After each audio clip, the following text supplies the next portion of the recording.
네, 지난 7일이었죠. 가수 바비킴이 샌프란시스코로 가는 대한항공 비행기 안에서 좌석 문제로 기내 난동을 부린 일이 있었는데요.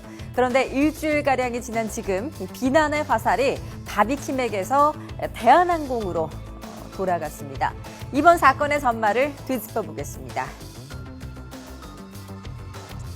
네, 이 바비킴이라는 이름은 가수로 활동한 때 쓰는 예명으로 바비킴의 한국 이름은 김도균, 영문 이름은 로버트 킴입니다. 바비킴은 킴 로버트 도균이라는 이름으로 좌석을 예약했는데요. 문제는 그날 같은 비행기에 킴 로버트가 2명 있었다는 겁니다. 항공권에는 간혹 영문 이름이 길 경우 뒷부분이 잘려나오기도 하는데요. 때문에 대한항공 직원이 같은 비행기 명단에 있는 김 로버트라는 사람의 탑승권을 실수로 바비킴에게 준 것입니다. 발권 창구에서 잘못된 항공권을 준 것이 문제의 시작이었다고는 하지만 바비킴은 어떻게 다른 사람의 탑승권으로 비행기를 탈 수 있었던 것일까요? 비행기를 타기 전에는 인천공항 출국장에 보안 검색대와 법무부의 출국 심사를 거쳐야 합니다. 그리고 마지막으로 탑승구에서 항공사가 본인 확인을 하는데요. 이 모든 과정에서 아무런 문제가 없었습니다. 정말 이해가 안 가는 게 바비킴 씨가 연예인이라고 특혜를 주자는 얘기가 아니라요. 네.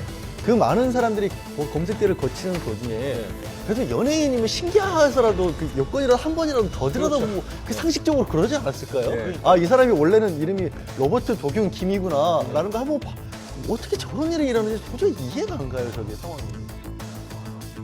바비킴은 비행기에 타서야 탑승권에 문제가 있다는 걸 알게 됐습니다.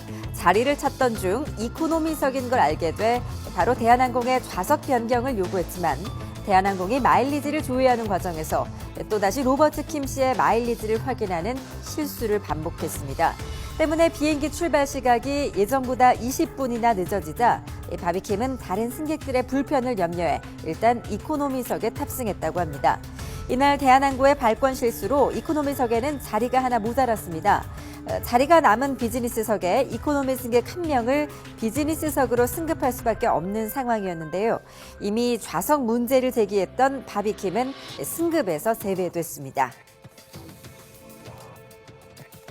그러니까 이건 가장 기본적인 ABC를 실수한 거예요, 대한항공에서. 네. 이름이 비슷하다고 하면 미들네임까지 비슷하다고 하면은 라스트네임까지 다 확인을 해서 확실하게 같은 사람인지를 확인하고 발권을 해줘야 되는데 그거부터 실수했어요. 이거 자체가 발견했으면 바로바로 해결을 해줘야 되는 그런 문제였는데 그다음에 두 번째로 보면은 똑같은 실수가 또 일어난 거죠. 마일리지를 그럼 그렇게 나는 이 마일리지로 비즈니스를 갖다 예약했다라고 했다면 그러면 정확한 그 사람이 어떤 이름으로 예약을 했는지를 다 듣고 해야 되는데 그것도 실수를 해가지고 엉뚱한 사람을 조회해서 그런 게 없다라고 하면서 끝까지 그 승급을 막았고 그리고 마지막에 3단계에 가서는 더 어이없는 일이 이코노미석이 모자른 거예요. 그 발권 실수가 확인된 거 아닙니까?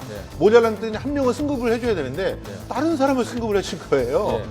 그런 식으로 엉뚱한 사람을 승급해 주니까 바비킴이 굉장히 화가 나지 않았겠을까.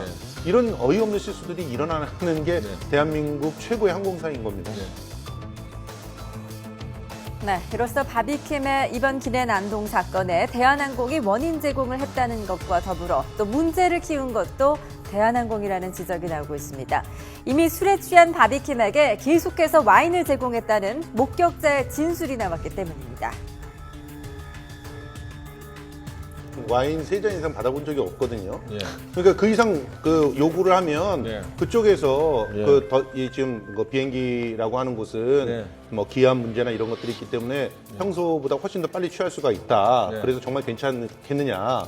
그러면서 이렇게 제안을 하거든요. 그러니까 그런 제안들을 갖다가 왜 이 상황에서는 하지 않았는지 주변에서 보시고 있는 또 승객들이 증언한 것을 보면 그런 제안들을 마땅히 규제를 해야 됨에도 불구하고 계속 제공했다. 그런 얘기가 나오잖아요. 그런 거 보면 정말 대처에 대해서 그 매뉴얼대로 하지 않은 부분들이 있는 거 아닌가 생각이 듭니다.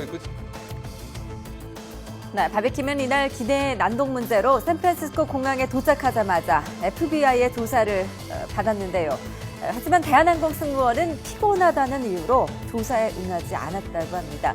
이 사실이 전해지면서 대한항공의 대처 방식에 문제가 있었던 것이 아니냐, 이런 목소리에 힘이 실리고 있습니다.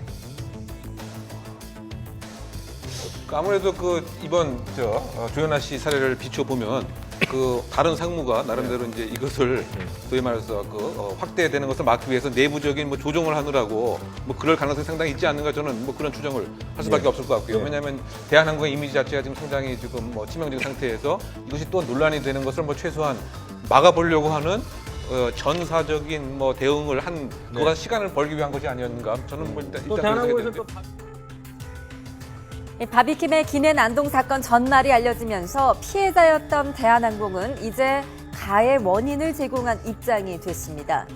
조현아 전 부사장의 땅콩 후행 사태로 이미 국제적인 망신을 당한 상황에서 가장 기본적인 발권 실수로 또 논란의 대상이 된 대한항공.